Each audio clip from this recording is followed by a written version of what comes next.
Bharatiya Janata party के कौशाम्बी के सांसद और 2024 लोकसभा के प्रत्याशी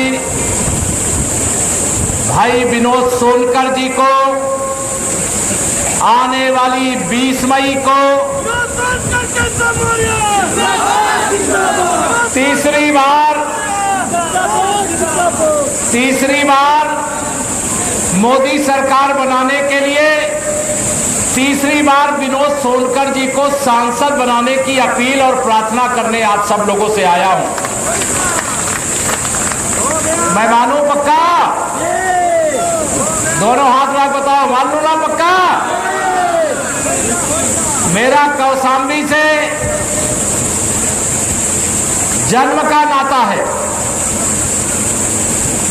इसलिए सराय अकील और सिराथू में कोई अंतर नहीं है। सराय अकील की समस्या हो, चाहे मंझनपुर की समस्या हो, चाहे करारी की समस्या हो, चाहे सिराथू की समस्या हो, चाहे पूरे जनपद की समस्या हो, हर समस्या का समाधान करने का हर संभव प्रयास पहले भी किया गया है और आगे भी किया जाएगा। यह वादा करते हुए आप सबका आशीर्वाद मांगने के लिए यहां पर आया। मंच पर हमारे प्रदेश सरकार में मंत्री परिषद के साथी और सहारनपुर से आए हैं आदरणीय जसवंत सैनी जी, जो आप सबके बीच में चुनाव प्रचार तक रहेंगे। हमारे जिले के प्रभारी के रूप में जो पार्टी का काम देखते हैं, क्षेत्रीय उपाध्यक्ष अवधेश चंद्र गुप्ता जी, हमारे जिले के सम्मानित अध्यक्ष श्री धर्मराज मौर्य जी, हमारे प्रभारी लोकसभा के प्रभारी और संयोजक रणजीत सिंह कुशवाहा जी, राकेश पांडे जी, इस क्षेत्र के लोकप्रिय निवर्तमान विधायक संजय गुप्ता जी, हमारे मंझनपुर के भी निवर्तमान विधायक श्री लाल बहादुर जी, हमारे चायल के पूर्व विधायक आदरणीय शिवदानी जी, हमारे नगर पालिका मंझनपुर के अध्यक्ष वीरेंद्र सरोज जी, हमारे पूर्व जिलाध्यक्ष के नाते मंच पर आदरणीय पुष्पा जी, आदरणीय रमेश पासी जी, आदरणीय जयचंद मिश्रा जी, हमारे डीसीबी के चेयरमैन शिवमोहन मौर्य जी, अपना दल के जिलाध्यक्ष देवनारायण पटेल जी, सपा के पूर्व जिलाध्यक्ष रहे भाजपा परिवार में जिन्होंने जुड़ करके कमल खिलाने का निश्चय कर लिया है, ऐसे खड़क सिंह पटेल जी, लोक जनशक्ति पार्टी के प्रदेश अध्यक्ष राजीव पासवान जी, हमारे चायल से 2017 में प्रत्याशी रहे श्रीमान चंद्रवली पटेल जी, पूर्व प्रत्याशी अतुल द्विवेदी जी, नीतू कनौजिया जी, विकास चंद द्विवेदी जी, संदीप मिश्रा जी, रमेश अग्रहरी जी,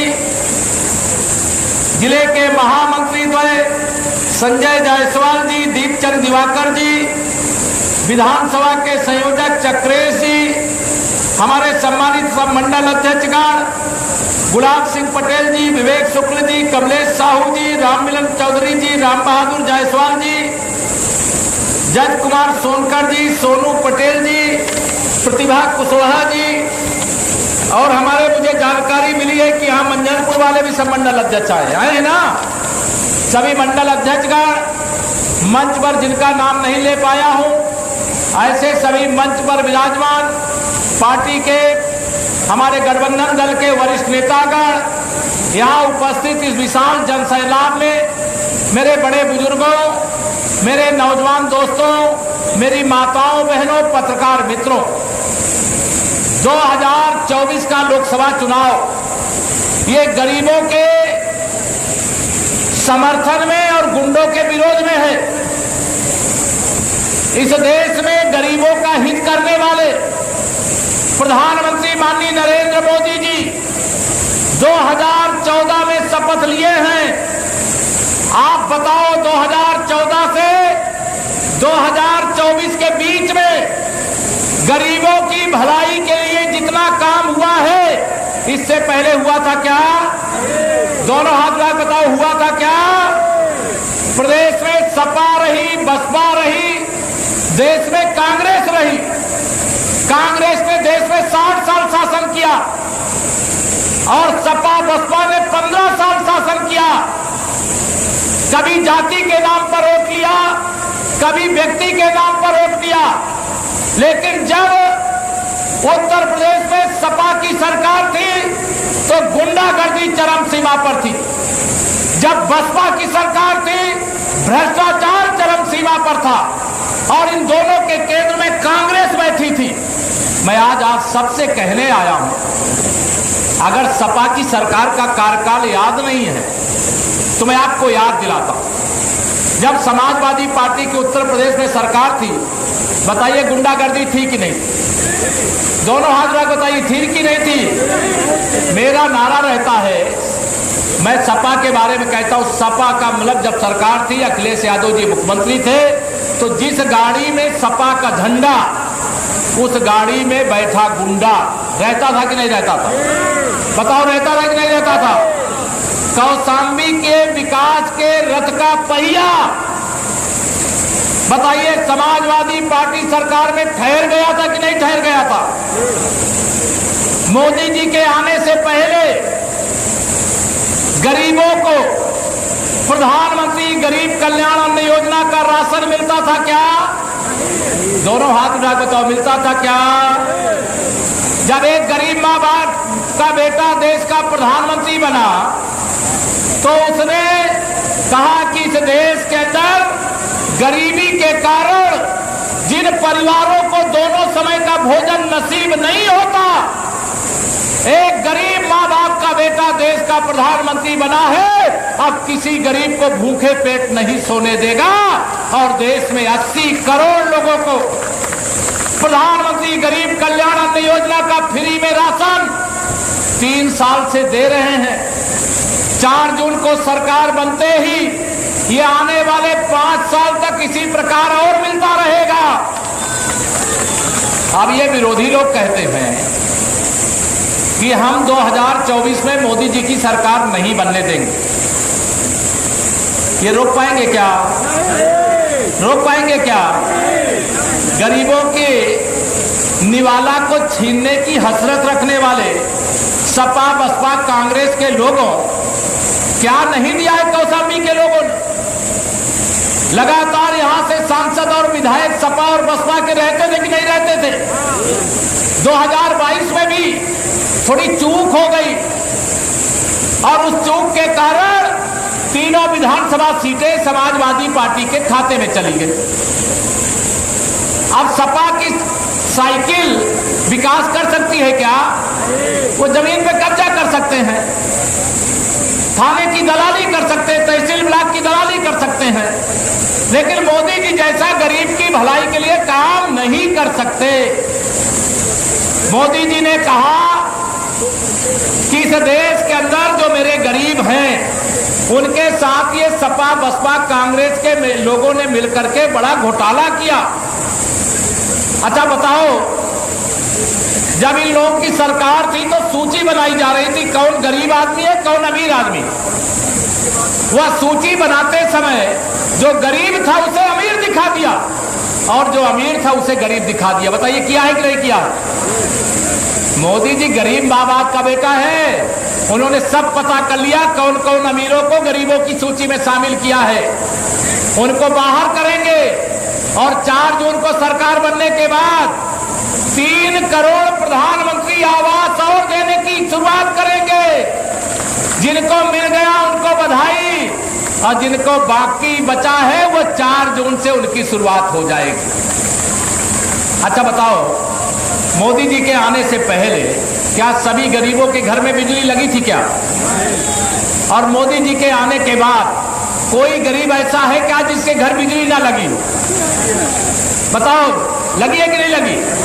मोदी जी ने कैसे यह बात आई उनके मन में कि मैं गरीब माँ बाप का बेटा हूं, प्रधानमंत्री आवास में रहता हूं और मेरे घर में बिजली जलती है, लेकिन मेरी गरीब परिवारों में बिजली करती है। उन्होंने संकल्प लिया कि जब तक एक एक गरीब के घर का अंधेरा दूर नहीं कर दूंगा तब तक चैन से नहीं बैठूंगा, और हर गरीब के घर में बिजली लगवाने का काम कर दिया। गैस का सिलेंडर, अच्छा बताओ कोई सोचा था क्या कि गैस का सिलेंडर गरीब के घर में भी पहुंचेगा, चूल्हा पहुंचेगा, गैस के चूल्हे में रोटी बना पाएंगे? सोचा था क्या? आज गरीबों के घर में भी प्रधानमंत्री उज्ज्वला योजना का गैस कनेक्शन है, और मोदी जी ने ऑर्डर दिया तो हम लोगों को कहा कि मेरी गरीब माताएं बहनें गैस भरवा नहीं पाती हैं, जिन्हें उज्ज्वला योजना का कनेक्शन दिया है उनका गैस भरवाने के लिए दिवाली पर और होली पर पैसा सरकारी खजाने से दो। हम लोगों ने उत्तर प्रदेश में उसकी भी शुरुआत कर दिया। मेरे मोदी जी 3 करोड़ दीदियों को लखपति दीदी बनाना चाहते, मालूम है महिलाओं को कि नहीं मालूम है? 3 करोड़ को बनाना चाहते। अब वो शुरुआत हो गई। अब ये सपा बसपा कांग्रेस वाले सोचते हैं कि अगर ये महिलाएं लखपति बन गई तो ये तो साइकिल पंचर कर देंगी, हाथी को खदेड़ देंगी। मोदी जी ने तो तय कर लिया है कि हम लखपति दीदी 3 करोड़ बनाएंगे। जो ई रिक्शा चलाती हैं वो हवाई जहाज चलावे, पायलट बने, इसका भी रास्ता साफ करेंगे। मेरा नौजवान, उसको रोजगार की, व्यापार की, उद्योग धंधे की जरूरत है। मोदी जी ने कहा है, जब 2014 में प्रधानमंत्री थे तो हम 11वें नंबर की अर्थव्यवस्था थे, 2024 में हम 5वें नंबर पर हैं। मोदी जी ने कहा है तीसरी बार मोदी सरकार, अर्थात तीसरे नंबर की अर्थव्यवस्था बनाने का काम करेंगे। ये मोदी जी की गारंटी है। मैं आप सब लोगों से बहुत राष्ट्रीय महत्व के मुद्दों की बात तो कर ही रहा हूं। मैं कौशाम्बी की बात करता हूं। आप बताइए कौशाम्बी के मेरे सभी यहां उपस्थित जनसमूह के साथियों, भाजपा के सिवा कोई कर सकता है क्या? सपा बसपा कांग्रेस का सूर्य हो गया है। सपा बसपा कांग्रेस ये आईसीयू में पड़ी हुई पार्टियां हैं। इनको ऑक्सीजन देगा क्या कोई? देगा क्या कोई? आप सबको मैं ये जिम्मेदारी देने के लिए आया हूँ, निवेदन करने के लिए आया हूँ, प्रार्थना करने के लिए आया हूँ। और सराय अकेले से तो मेरा पुराना संबंध है। जब यहाँ पर अकेले वक्त ये जो फकीराबाद चौराहा है, वहां से मेरे भगवान श्री राम जी की चौकी नहीं निकलने देते थे। सही है कि नहीं सही? मैं उस समय हिंदू पसंद का प्रधानमंत्री था। मैंने कहा फकीराबाद चौराहे से और हनुमान जी के मंदिर तक राम जी की चौकी नहीं जाएगी, किसकी जाएगी? मैं उस चौकी के आगे आगे चला था और उस चौकी को लेकर के हटा था। पता नहीं नहीं पता मेरे बहुत सारे राम भक्तों पर, यही सराय के राम भक्तों पर एक मुकदमा 1951 में श्री राम जन्मभूमि आंदोलन का लगा था। अब आंदोलन करने वालों में और अपराध करने वालों में अंतर होता है कि नहीं होता? मुकदमा नहीं था दिए। मैंने पूरी कोशिश करके उन राम भक्तों को उस मुकदमे से आजादी दिलाने का काम किया है, उस मुकदमे से मुक्त कराने का काम किया है। जो गुंडों के, माफियाओं के, अपराधियों के, दंगाइयों के, भ्रष्टाचारियों के सरकार है, वो कहा करते केशव प्रसाद जी गुंडा है, कहते सुनाइए गुंडा है। मैंने कहा यार अखिलेश भाई, अगर आपको विरासत से सियासत न मिली होती तो आप ये नहीं कहते, क्योंकि आपको जीवन में संघर्ष नहीं करना पड़ा। हमने राम के लिए संघर्ष किया है, रामलीला के लिए संघर्ष किया है, दुर्गा पूजा के लिए संघर्ष किया है, हिंदू हितों के लिए संघर्ष किया है, गोरक्षा के लिए संघर्ष किया है, राम जन्मभूमि पर मंदिर बनाने के लिए संघर्ष किया है। इसके लिए अगर मुकदमा लिखा है तो मैं सदा गर्व महसूस करता हूं। लेकिन आंदोलनकारी और अपराधी में आपको फर्क नहीं है। अगर अतीक अहमद जैसे अपराधी को, मुख्तार अंसारी जैसे अपराधी को और अपराधी ना मान करके उनको मसीहा मानोगे, याद करिए आप, इसी उत्तर प्रदेश में 6 दिसंबर 92 को अयोध्या में खड़ा कलंकी ढांचा, ढहा था कि नहीं ढहा था? कौन मुख्यमंत्री था उस समय? बाबूजी कल्याण सिंह जी थे। उनकी मृत्यु होने के बाद श्री अखिलेश यादव जी बाबूजी का शव विधानसभा परिसर में रखा था। पूर्व मुख्यमंत्री के नाते एक ये शिष्टाचार था कि आप उनको श्रद्धांजलि अर्पित करने आते, आप नहीं आए। आप कहां गए? 500 मीटर चल करके नहीं आए, 500 किलोमीटर चल करके माफिया मुख्तार अंसारी की कब्र पर फतीहा पढ़ने के लिए गए। राम जन्मभूमि पर मंदिर निर्माण के आंदोलन के कारसेवकों पर गोली चलाने का अपराधी है सैफई का खानदान। लेकिन उसके बाद भी 22 जनवरी 2024 का न्योता दिया गया, आप अयोध्या आए नहीं। बताइए, जिन्होंने राम भक्तों को ठुकराया, रामलला के प्राण प्रतिष्ठा का निमंत्रण ठुकराया, उनका स्वागत होना चाहिए कि सदा सदा के लिए विदाई होनी चाहिए। इनकी मंशा है कि अगर मोदी सरकार को हटा पाए तो रामलला के जन्म स्थान पर बाबरी मस्जिद बनाएंगे। मैं इनको कहना चाहता हूं, इनको अब कब्र में फतीहा पढ़ने का मौका तो जरूर मिलेगा, देश और प्रदेश में सरकार चलाने का मौका कभी नहीं मिलेगा। मिलेगा क्या? मिलेगा क्या? आप सबकी जिम्मेदारी है। 2024 की लोकसभा चुनाव के 5वें चरण का प्रचार करने के लिए अपने गृह जनपद में आया हूं। 4 चरण में 270 सीटें लगभग हम जीत चुके हैं। कन्नौज से श्री अखिलेश यादव जी हार चुके हैं और 20 तारीख को रायबरेली में भी चुनाव है। श्री राहुल गांधी, उनका दोस्त, भी वहां चुनाव हारने जा रहा है। कांग्रेस मुक्त भारत देश, सपा बसपा मुक्त उत्तर प्रदेश बनाने की अपील करने के लिए आया हूं। क्यों अपील करना चाहता हूं, ध्यान रखिएगा।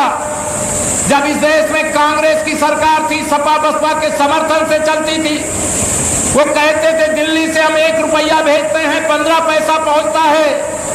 लेकिन मेरे मोदी जी ने, आप सबके मोदी जी ने 34 लाख करोड़ रुपया 10 साल में भेजा और पूरा 34 लाख करोड़ बैंक के खाते में पहुंचा, क्योंकि मोदी जी ने 52 करोड़ बैंक के खाते खुलवाने का काम, भ्रष्टाचार को खत्म करने का काम किया।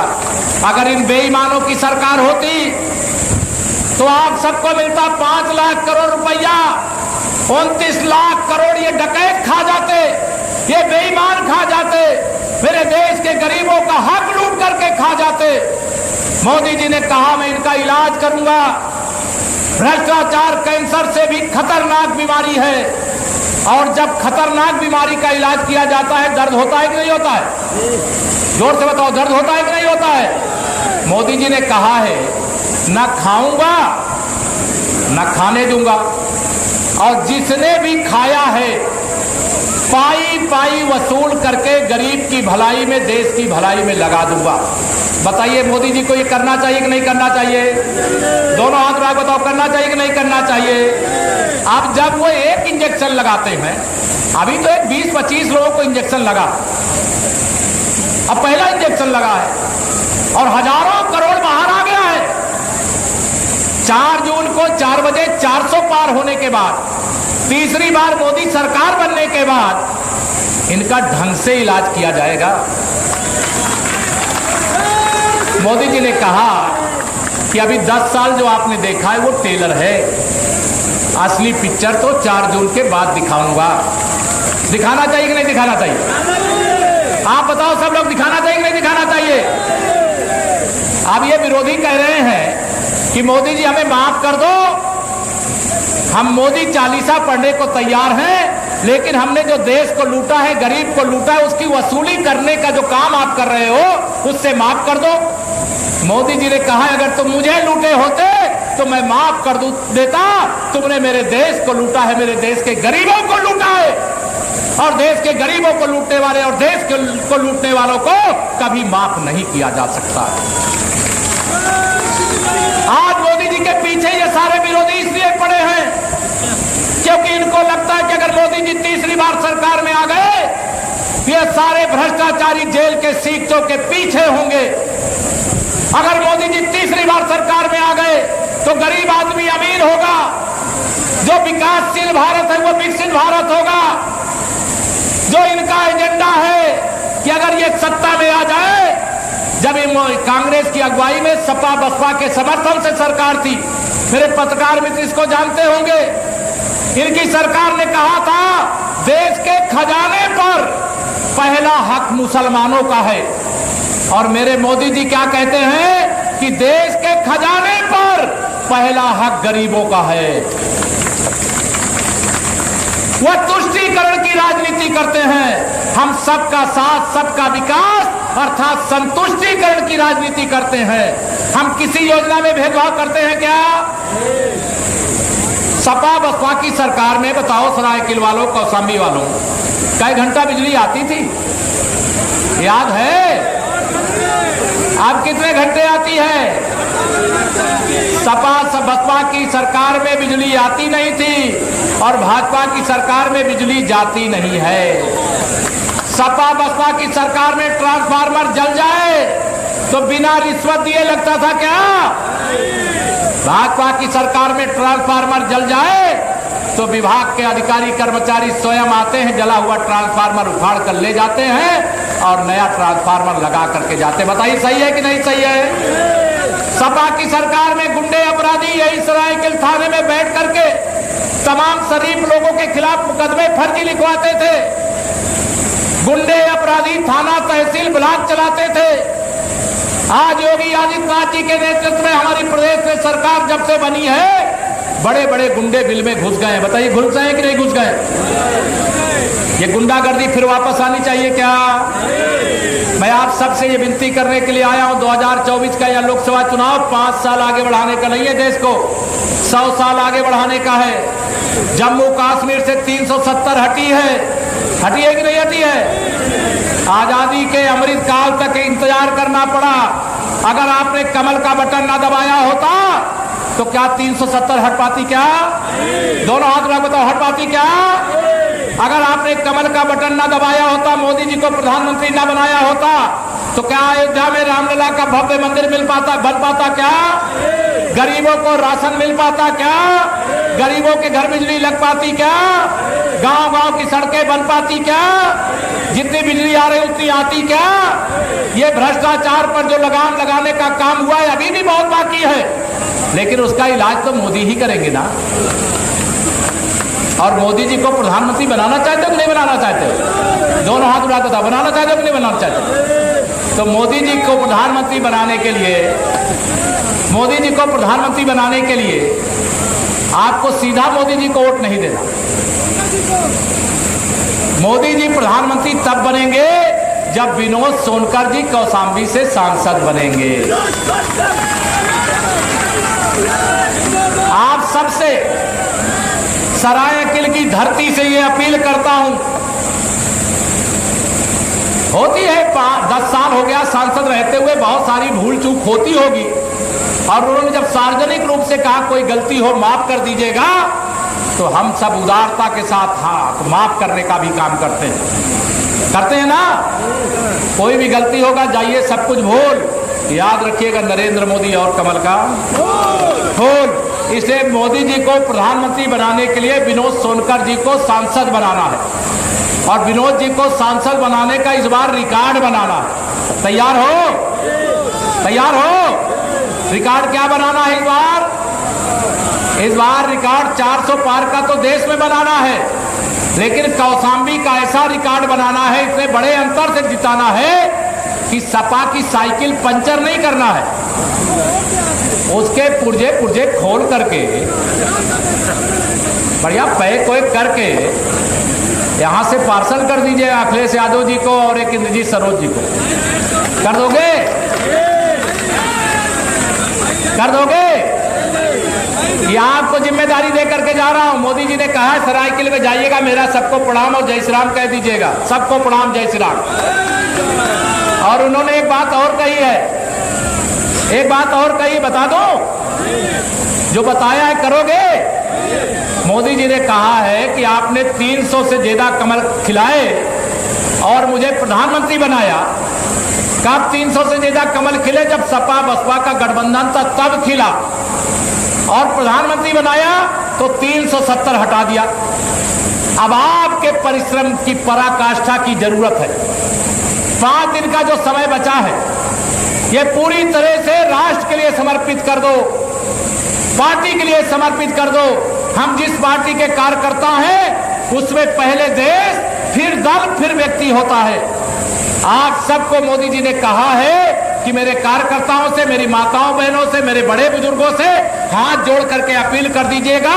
मैंने 370 हटा दिया और सारे कार्यकर्ता अपने अपने बूथ पर 2019 में जितना वोट मिला था उसमें 370 वोट बढ़ा दें। बढ़ा सकते हो? जो लोग बढ़ा सकते हैं हाथ उठा के बताओ जरा।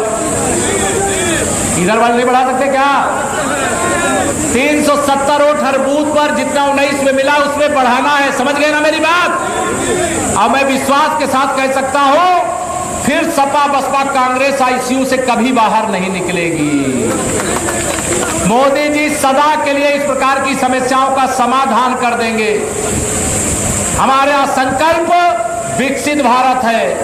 हमारा संकल्प पाकिस्तान के कब्जे वाले कश्मीर पर तिरंगा फहराना है। हमारा संकल्प सामान्य नागरिक संहिता लाना है। हमारा संकल्प गरीब का हक जो अब तक छीना गया है उसको वो हक उसे दिलाना है। हमारा संकल्प नौजवानों के लिए ग्लोबल हब यानी यहाँ पे मैन्युफैक्चरिंग का ग्लोबल हब भारत बने। भारत में उत्तर प्रदेश बने। उत्तर प्रदेश में कौशाम्बी बने। बने कि नहीं बने? उसके लिए मुझे आपका साथ चाहिए। और मोदी जी को आप सबसे यही अपील करूंगा कि घर घर में खुशहाली पहुंचे। बस इतना फर्ज निभा देना, बाकी सब मोदी कर देंगे। तुम कमल का बटन विकास के लिए लक्ष्मी जी की जरूरत होती है। लक्ष्मी जी हाथी में बैठ के आती है कि साइकिल में बैठ के आती है? कमल के फूल पर बैठ करके आती है। आप कमल का फूल खिला दीजिए। लखनऊ के खजाने की चाबी लेकर के केशव प्रसाद आपका ही बेटा बैठा हुआ है, आपका ही भाई बैठा हुआ है। और दिल्ली के लिए हमारे विनोद सोनकर जी पर्याप्त हैं और उनको जरूरत होगी तो मैं दिल्ली में भी मदद करूंगा। लेकिन हमें कौशाम्बी को हिंदुस्तान का सबसे चमकता दमकता ऐसा जनपद बना करके खड़ा करना है जो 16 महाजनपदों में एक गिना जाता था। आज हम कहां से कहां चले गए। हम उस अवस्था में इस कौशाम्बी को पहुंचाने का काम करेंगे।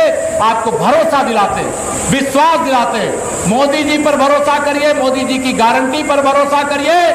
और आप अपने उत्तर प्रदेश में हमारी आप सबके आशीर्वाद से सरकार है और अभी मेरा पूरा विश्वास है 4 जून को मोदी जी के नेतृत्व में तीसरी बार सरकार बनने जा रही है और 2047 तक भाजपा है, भाजपा ही रहेगी। 2047 तक और 2047 तक विकसित भारत बनेगा, गरीब अमीर आदमी बनेगा। मेरा किसान कर्ज लेने वाला नहीं देने वाला बनेगा। मेरा नौजवान नौकरी खोजने वाला नहीं नौकरी बांटने वाला बनेगा। मेरी महिलाओं का सशक्तिकरण होगा। देश की संसद में और विधानसभाओं में वह चुन करके जाने लगेंगी। आज एक ऐसा माहौल है देश का, प्रदेश का, जिसमें भाजपा की आंधी है। उत्तर प्रदेश की 80 सीटें हम लोग जीत रहे हैं और उसमें कौशाम्बी का रिकॉर्ड बनना चाहिए। नहीं कहेंगे केशव जी का जिला तो कौशाम्बी था और कौशाम्बी में पीछे छूट गए। कई बार होता है, गलती कर जाते हैं लोग। ये बड़ा सा पेड़ होता है ना, ये पेड़ कुल्हाड़ी नहीं काट सकती। उस कुल्हाड़ी में जब उसी पेड़ का कोई बेट लग जाता है तो पेड़ कट करके गिर जाता है। मैं आपसे निवेदन करूंगा कौशाम्बी को कमजोर मत करना। कौशाम्बी को मजबूत करने का संकल्प लेकर के, शपथ लेकर के जाना। आप सब पर मुझे भरोसा है। आप सबको मेरे ऊपर भरोसा है कि नहीं भरोसा है? आप पर मुझे भरोसा है, मुझ पर आपका भरोसा है और मैं वादा करता हूं भरोसा टूटने नहीं दूंगा। और मंच में बैठे विनोद जी सहित सभी पार्टी नेताओं को कहना चाहता हूं, केशव प्रसाद मौर्य उत्तर प्रदेश का उप मुख्यमंत्री भले है लेकिन भारतीय जनता पार्टी का एक साधारण कार्यकर्ता सदा से था, सदा से है और सदा रहेगा। मेरे कार्यकर्ताओं का मान सम्मान का ध्यान रखिएगा। लेकिन मैं कार्यकर्ताओं से भी कहूंगा 5 दिन किसी नेता की ओर मत देखिए अपने बूथ की ओर देखिए। जैसे अर्जुन चिड़िया की आंख की ओर देखते थे और कुछ नहीं देखते थे, वैसे हर कार्यकर्ता मेरा बूथ सबसे मजबूत के संकल्प के साथ आगे बढ़ो। जो भी जरूरत होगी, मैं कौशाम्बी भी आऊंगा और आप सब आते भी हो कभी कभी लखनऊ आना चाहोगे तो लखनऊ भी स्वागत है। लेकिन 4 जून के बाद आप सबसे मिलने के लिए एक बार मैं फिर से आने की कोशिश करूंगा। मैं चाहता हूं यहाँ तमाम जो भाजपा के विरोध में 2017 में लड़े, जो 2019 में लड़े, उसमें से बहुत बड़ी संख्या में 22 में लड़े, वो उसमें बड़ी संख्या में भाजपा के साथ आ गए। अभी आपको मालूम है चायल की जो विधायक है पूजा पाल जी भी अब भाजपा के प्रत्याशी विनोद सोनकर जी का प्रचार करती हैं। तो आप सबको मैं आग्रह करूंगा कि 2024 के इस लोकसभा चुनाव में चायल विधानसभा हो, चाहे मंझनपुर विधानसभा हो लाल बहादुर जी, और चाहे सिराथू विधानसभा हो, तीनों से बड़ा रिकॉर्ड बना करके भेजिए। और मैं आपको विश्वास दिलाता हूं इस बार कुंडा और बाबागंज से भी बड़ा दिला करके विनोद जी को यहां पर सांसद बनाने का काम किया जाएगा। मैं इतना ही निवेदन करके, आप सब बहुत देर से बैठे हैं, मुझे भी लखनऊ जाना है, लेकिन मैं आपके भरोसे कौशाम्बी छोड़ करके जा रहा हूं, चायल छोड़ करके जा रहा हूं, मंझनपुर छोड़ करके जा रहा हूं। छोड़ के जाओ, कर लोगे ना जो वादा किया है? क्या वादा किया? हर बूथ पे कितना वोट बढ़ाना है? कितना? जिस बूथ पर 370 वोट बढ़ाने का काम, जिला अध्यक्ष जी धर्मराज जी भी बैठे हैं, ये सूची देख लेना 19 वाली और 24 वाली। 24 में जो 370 वोट बढ़ा लिए हों, उनका एक अभिनंदन समारोह अलग से रखिएगा। मुझे सब पर भरोसा है, लगता है मुझे सबका अभिनंदन करना पड़ेगा। लेकिन बहुत से बूथ ऐसे होंगे जहां 1000 वोट होगा, 700-800 पहले ही बातें होंगे, 370 की जगह नहीं होगी, तो जितनी जगह भरी है उतना भरवा देना। जैसे ये परिसर भरा है, वैसे कमल के फूल से आपका ईवीएम भी लबालब भरा होना चाहिए। इतना ही निवेदन करके दूंगा अपनी वाणी को विराम। जरा दोनों हाथ उठा करके बोलिए जय श्री राम, जय श्री राम, भारत माता की।